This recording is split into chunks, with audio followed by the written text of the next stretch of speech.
Dans l'animé, on la voit aussi refaire le mouvement du Ryukosen de Sabo, mais dans le manga, ça n'y est pas. Et enfin, Robin a dévoilé sa dernière déjà, elle pourrait transformation. Elle pourrait combattre avec cette forme-là, parce qu'on se rappelle qu'elle a utilisé la forme après elle était KO. Donc elle pourrait maîtriser la forme et pouvoir combattre continuellement. Forme comme ça. Maintenant, le problème, bon, c'est un problème entre guillemets annexe, hein, mais le problème c'est qu'elle est à poil. Et Aouda qui nous a dit, il avait répondu en SBS, il a dit oui, quand elle se transforme en démon là, elle est toute nue, elle est à poil. Et donc lui faire un combat entier comme ça, c'est compliqué. Donc je sais pas comment Oda va se débrouiller, il aurait peut-être pas dû la mettre en forme nue comme ça. Il aurait peut-être dû faire, comme beaucoup, hein, quand tu deviens grand, t'es habillé quoi. Donc compliqué. Le démonio fut Bizarre Oda, non mais c'est une transformation, c'est pas... c'est directement... C'est pas grave, j'aime bien.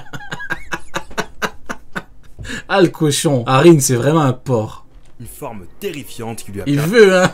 Rin il est comme l'homme de paille. Il désire hein. permis de vaincre Black Maria, l'un des membres de l'équipage de Kaido. Maintenant... elle va pas se transformer tout le temps. Justement en fait c'est ce que je disais. Je disais que ce qui serait bien c'est que elle combatte avec cette forme, vu que c'est une forme de combat, ce qui pourrait être une forme de combat et pas juste une forme pour avoir une technique. Elle pourrait être en forme continuellement comme ça pour être plus forte. Tu vois ce que je veux dire? Et donc ça peut poser problème. Après voilà, je dis ça comme ça, c'est pas un truc de fou. Il dessinera encore comme il a fait là avec des trucs qui cachent. Attendre de Robin pour la suite. Je ne vois pas Robin développer le haki de l'armement, car le karaté aquatique permet déjà de frapper un adversaire et de lui faire mal de l'intérieur. C'est ce qu'avait expliqué Jinbei. Le karaté des hommes poissons permet de maîtriser la pression de l'eau environnante. À Luffy dans l'arc de l'île des hommes poissons. Donc à moins que les Mugiwara aient une seconde phase. Ouais, mais Jinbei maîtrisait le karaté des hommes poissons et le HDA, donc en vrai Robin elle peut avoir les deux, hein. ça peut être bien. Je ne la vois pas apprendre ce haki. Et je pense aussi que si elle le maîtrisait, elle l'aurait utilisé contre Black Maria pour augmenter sa défense. Néanmoins, ça reste possible car dans One Piece, on ne voit pas tout le temps les personnages s'entraîner entre les arcs. Et Robin, par le passé, a déjà sorti de nouvelles techniques de façon inattendue. Et justement, si Koala lui a appris le karaté aquatique, est-ce que Sabo peut ne pas lui avoir appris la griffe du dragon?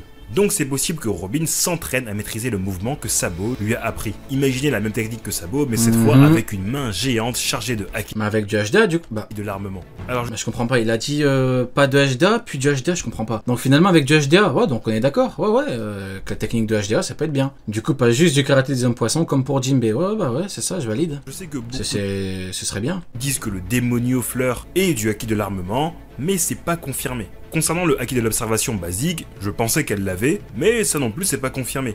À mon avis, elle va le développer et le montrer. Surtout que Robin est bien au courant des pouvoirs... Il voulait peut-être dire HDR? Non, je crois pas. Du haki, c'est elle qui l'explique à Franky dans l'arc Punk Hazard. Parlons maintenant du fruit du démon de Robin. Est-ce que le démonio fleur est sa forme finale? Pour moi, Robin peut encore révéler d'autres formes, mais je pense que le démonio fleur n'a même pas encore été vraiment exploité. Ouais, on a juste une technique, c'est ça qui est bien. C'est ça qui est bien parce que du coup, t'as un gros potentiel.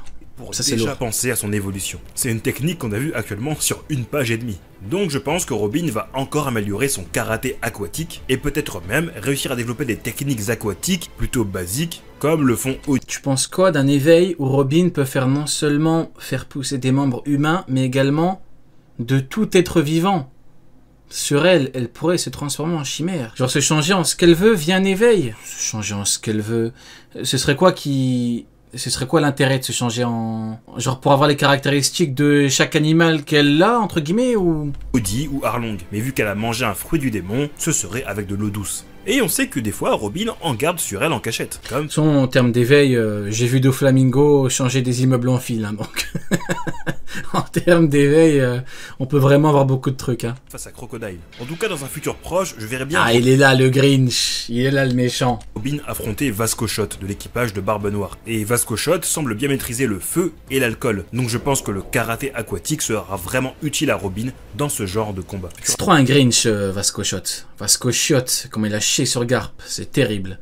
Et à la fin, comment il contemple son cadavre. Les anti-équipages de Barbe-Poire pleuraient, les mecs, pleuraient. Affrontement entre l'équipage... Il était là avec sa bibine, il buvait devant le cadavre inerte de Barbe. Pleurer, les mecs, pleurer. Le rival de Roger, ah ouais, le rival de Roger qui se fait chier dessus par un coup d'épée, une patate. C'est ça la vision que vous avez du roi des pirates? Ouais, mais il est vieux, et alors il est vieux. Il a le niveau ou il a pas le niveau? On sent bas là. tête. Comment être plus poli? On en a rien à foutre qu'il soit vieux. Il a le niveau ou il a pas le niveau. Point, ça s'arrête là. Mugiwara est celui de Barbe Noire. J'aimerais bien voir Robin retrouver Kuzan. Et tant qu'on est sur le karaté... Toujours bienveillant, les mecs. Toujours bienveillant et poli. aquatique, on va quand même parler de celui qui le maîtrise le mieux. Jinbei est un véritable monstre physique. Ah, il est là le monstre physique. Pu bloquer une attaque de Magba d'Akainu. Non, parce qu'en fait, je veux bien, on rigole avec Garp et tout, on dit ouais, il a choqué Aokiji, oui, il a choqué Aokiji parce qu'Aokiji est une merde. Voilà, ça s'arrête là.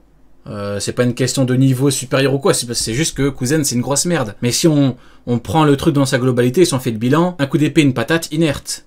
C'est un niveau Yonko ça? Non, ça s'arrête là. Ainsi qu'un coup de Big Mom et la renvoyer par-dessus bord. Garp il fume Big Mom, non mais s'il vous plaît quoi. S'il vous plaît. S'il vous plaît, s'il vous plaît les mecs, s'il vous plaît. Coup d'épée de Shilou, une patate de l'horrible Kuzan, ça va coucher Big Mom. S'il vous plaît les mecs. Elle s'est pris des enchaînements de Kidelo, elle s'est pris des coups de zinzin. Garp il serait mort 10 fois. Donc s'il vous plaît les mecs. On l'a vu à plusieurs reprises battre des adversaires en un coup. Maintenant, voilà, il est pas faible, Garp. Et encore heureux, et je pense que personne dit qu'il est faible. Quand on dit qu'il est frauduleux, c'est frauduleux par rapport au niveau que Boko lui donne. Bon, pourquoi je parle de Garp, moi? Parlons des power-up. Il est très rapide. Je sais pas pourquoi je lui chie dessus. Je sais pas, j'avais envie. Au moins aussi rapide que Luffy en Gear Second. Dans son combat contre Who's Who, on a clairement compris qu'il était au-dessus d'un simple commandant et qu'il pouvait se battre contre des adversaires Simple commandant, simple Tobiropo, tu veux dire? bien plus forts. Au niveau du haki, Jinbei en est déjà un maître. Il possède le haki de l'arme. Ah, c'est à cause de Vasco Shot. Ah oui, Vasco Shot, effectivement, ouais. Ouais, Vasco Shot, ouais. Non, frérot, je peux pas réacte l'épisode. Ah, par contre, Garp sur la ruche. Aïe, je suis tenté de... Ouais, non, j'ai pas envie de me prendre un strike pour... Ouais, non, Garp n'en vaut pas la peine, non. À un niveau très élevé, capable de tordre les doigts de Who's Who, même lorsque... Genre, je prendrais le risque, genre à la limite pour le White Star Gun. Le White Star Gun, voilà, ou pour Pizarro, qu'on le file à humilier.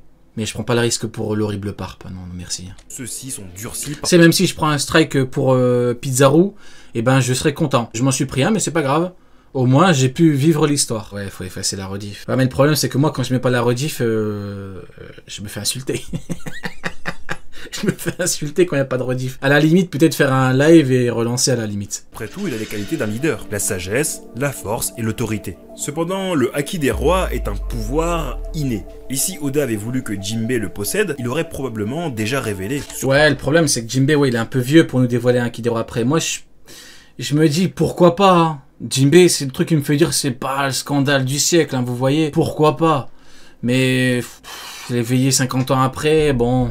Surtout que Jinbei a maintenant 46 ans. Là, on parle pas d'un pirate qui vient de démarrer son aventure. Ah ouais. C'est un personnage ayant déjà énormément de vécu dans la piraterie, donc pourquoi il ne l'aurait pas éveillé plus tôt? Mais ne jamais dire jamais dans l'univers de One Piece, avec les futurs défis et les adversaires encore plus puissants à venir, mais pourrait bien nous surprendre encore. En ce qui concerne les futurs combats possibles, je vois bien Jinbei affronter Jesus Burgess, celui qui possède le Riki Riki no Mi, un fruit qui lui donne apparemment une force surhumaine. C'est tout ce que ça fait. Je suis éclaté, il y a Seven qui dit un homme poisson avec du HDR, MDR et pourquoi pas un boucanier. Oh quel bâtard. Oh mais quel raciste. Oh.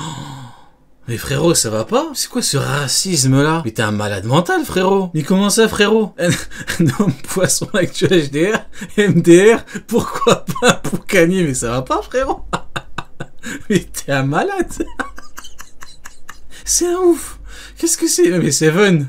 Oh, Seven! Ça fait pour l'instant, mais c'est déjà impressionnant. Pour moi, c'est vraiment le match-up parfait, car leurs styles de combat sont similaires. Main nue, corps à corps. Bien sûr, je rappelle que Jesus Burgess n'avait pas encore son fruit du démon lorsqu'il a affronté Sabo à Dressrosa. Ce serait un duel épique entre deux titans de la force brute. Mais alors comment Jinbei pourrait-il évoluer pour faire face à un tel adversaire? C'est compliqué, mais j'ai pensé à quelque chose. Jinbei contre Burgess. Ah ouais, c'est chaud hein, moi pourtant je jurais que Jinbei allait atteindre un niveau intermédiaire, niveau Yonko. Non j'abuse, personne n'a dit ça.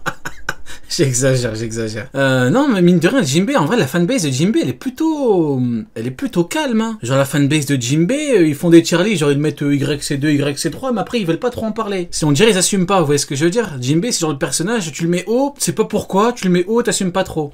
chose. Dans le chapitre 1081, on a vu Beppo se transformer en Sulong, l'évolution ultime des Minx. Ce qui m'a rappelé que les hommes poissons ont aussi une évolution entre guillemets. Rappelez-vous des stéroïdes dans le Tamate Bako qui avaient décuplé la force de Odi. Beppo avait pu se transformer en Sulong grâce à une pilule conçue par Chopper qui pouvait en quelque sorte reproduire les effets de la pleine lune. Donc pourquoi pas cette fois-ci Chopper qui créerait une pilule qui reproduirait les effets des pilules dans le Tamate Bako comme ce qu'avait Odi Jones, mais de façon temporaire, pouvant transformer un power-up temporaire pour l'horrible Pimbe. Tout ça pour battre Burgess. On souffle un petit peu quoi. Genre Burgess à la base, c'est un random quoi. Il a eu le fruit de la force, ok, mais enfin, je suis le premier à chier sur Jinbe, mais donner un power-up temporaire à Jinbe pour battre Burgess, ça reste un petit peu, enfin, je sais pas, j'ai pas la vision là-dessus. Un homme poisson en un véritable monstre de puissance. Chopper a déjà créé une drogue similaire pour remettre Zoro sur pied dans la bataille de Nigashima. Donc pourquoi pas en créer une pour Jinbe, une transformation qui lui donnerait les mêmes yeux que les monstres marins, comme quand Sanji explique le changement de pupille d'Arlong.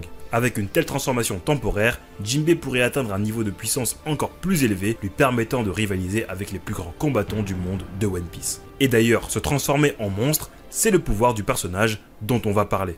Les Rumble Balls permettent à Le bâtard, il a dit le power-up de Crackhead. Chopper de se transformer. C'est tellement méchant. C'est tellement vrai, mais tellement méchant. En diverses formes, chacune avec des capacités uniques. J'avoue, Chopper, c'est tellement le crackhead ultime. Et carrément, dès que le mec il a besoin de combattre, il prend une dose. C'est... Maintenant que tu le dis, bon, tu parlais de Jinbe, mais je fais un parallèle avec Chopper, y a pas de raison. Moi, je suis partisan du... Il ne faut jamais avoir peur de dire les choses. Qu'on l'aime ou qu'on l'aime pas, il faut dire la vérité. Et là, c'est chaud, hein. Les pilules lui ont donné une flexibilité incroyable en combat, mais elles ont aussi leurs limites. Enfin, elles avaient, car après l'ellipse, Chopper n'a plus besoin de prendre des Rumble Balls pour passer en Guard Point, Horn Point, Jumping Point, Arm Point et Kung Fu Point. Il n'y a que pour le Monster Point que Chopper a besoin de prendre une Rumble Ball. Avant l'ellipse, il lui en fallait 3, mais il est important de noter que Chopper n'a pas encore éveillé son fruit du démon. Le Monster Point, bien qu'impressionnant, n'est pas un éveil pour moi. Dans l'arc Egghead, Shaka a expliqué les différences entre un éveil parfait et un éveil imparfait. Et vu que Chopper arrive à se transformer en Monster Point uniquement après avoir mangé une Rumble Ball, signifie pour moi qu'il n'a pas encore éveillé ses pouvoirs. A mon avis, Chopper réussira à atteindre un éveil complet le jour où... Après, éveiller le fruit de l'humain, qu'est-ce que ça pourrait faire? Parce qu'il faut pas oublier qu'à la base, il a mangé le fruit de l'humain. Donc, qu'est-ce que ça... C'est compliqué des fois d'imaginer un éveil pour un type de fruit comme celui-là. Genre le fruit de l'humain, tu l'éveilles, tu deviens quoi, un super humain genre tu deviens un Golemon. Tu deviens un Golemon, il a dit. Ah, je suis éclaté. Des genres de blagues de merde qui me fait rire à 2h du mat. Tu deviens quoi, genre, je sais pas. Il n'aura plus besoin d'utiliser ses Rumble Balls pour se transformer en cette forme ultime. Et là, j'imagine qu'il aura une forme ressemblant esthétiquement à celle de Lucci ou Kaku. Tu deviens un homme de paille. Je pense que c'est ça. Tu deviens un homme de paille. Oh putain, je suis éclaté. Le futur power-up de Chopper en termes de pouvoir. Imaginez un combat contre Doc Q où ce dernier pourrait manipuler chimiquement le corps du Ren avec son fruit du démon pour l'empêcher de se transformer via ses Rumble Balls. Une telle situation pourrait pousser Chopper à éveiller complètement son fruit du démon pour contrer cette menace. En ce qui concerne le haki, je verrais bien Chopper développer le haki de l'observation et aussi le haki de l'armement, car même si cela prendrait du... Ouais, en vrai, les HDO, HDA, c'est un peu devenu les fondamentaux. Hein. Je pense qu'Oda peut éclipser ça rapidement en vrai. Hein. Tu fais un espèce de petit truc sur Elbaf, tu fais un petit entraînement... rapide, pendant ce temps-là, tu nous montres ce qui se passe dans le monde. Tu nous fais, je sais pas moi, par exemple, Mihawk, qui fait du Mihawk, c'est-à-dire qu'il se chie dessus. Je sais pas, il pourrait montrer Garling ou que sais-je. Et après, tu dis, hop, c'est bon, ils ont du HDO. Et puis voilà. Du temps, Chopper est un combattant principalement au corps à corps. Imaginez un Chopper en Monster Point avec le haki de l'armement, là, ça va cogner fort. Mais là, on va plutôt s'intéresser aux sabreurs de l'équipage. Je parle bien sûr de Franky, le légendaire sabreur avec sa lame Franken.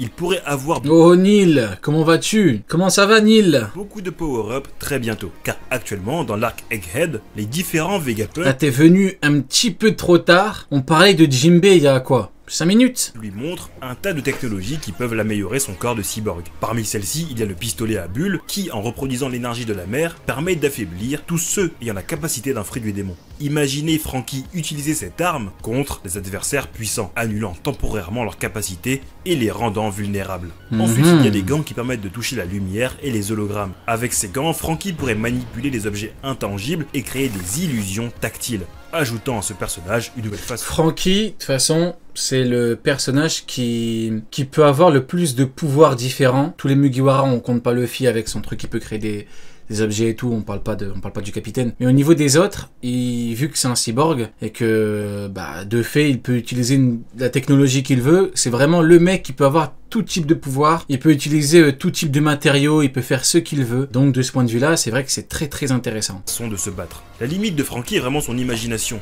et avec l'accès aux technologies de Vegapunk, les possibilités sont infinies. Maintenant, par rapport au Haki, moi Franky je ne vois pas développer ni le Haki de l'armement, ni celui de l'observation. Parce que c'est pas sa façon de combattre, Franky préfère se reposer sur la technologie. Mais, on oublie que Franky est également celui qui est en charge de la puissance du navire, le Thousand Sunny. D'ailleurs maintenant, la photo de son avis de recherche, c'est le navire. Et cela pourrait être un foreshadowing. On dit qu'Opéra s'est fait fumer par le GOAT. Non, on dit qu'Opéra s'est fait trahir par le GOAT. Par ton GOAT, tu veux dire. Mais non, il s'est fait trahir, donc oui, forcément, quand tu trahis, c'est plus facile d'attaquer les gens. Je te rappelle que Jinbei était avec l'équipage des Big Mom, hein. Et qu'après, forcément, quand tu trahis... Franky qui fusionnerait avec le Sunny et former un robot géant. Un peu comme le mec. Le haki est une façon de combattre, genre c'est une technique. Oh, tu fais chier. Neil, tu es venu avec trop de malveillance. Des Power Rangers, mais là seulement avec Franky et le Sunny. Et j'imagine un combat épique où Franky, fusionné avec le Thousand Sunny, affronte un adversaire géant comme San Juan Wolf, qui d'ailleurs est surnommé le navire de guerre colossal. Donc on a là deux personnages qui font référence à des navires. Ce serait un spectacle incroyable, démontrant la puissance combinée de Franky et du Sunny. Après évidemment, on n'oublie pas que Franky a en tête les plans d'une arme faite pour contrer l'arme antique Pluton, qu'il créera sûrement un jour. Mais assez de technologie, et allons vraiment cette fois-ci sur celui qui manie sa lame. Ah le bâtard que tu l'as dit, qui est-ce qui différencie réellement Pimbé de Squardo? Non, ne rentrons pas dans ce débat-là, parce qu'il n'y a rien qui les différencie, ce sont deux merdes, non, je rigole. Avec classe.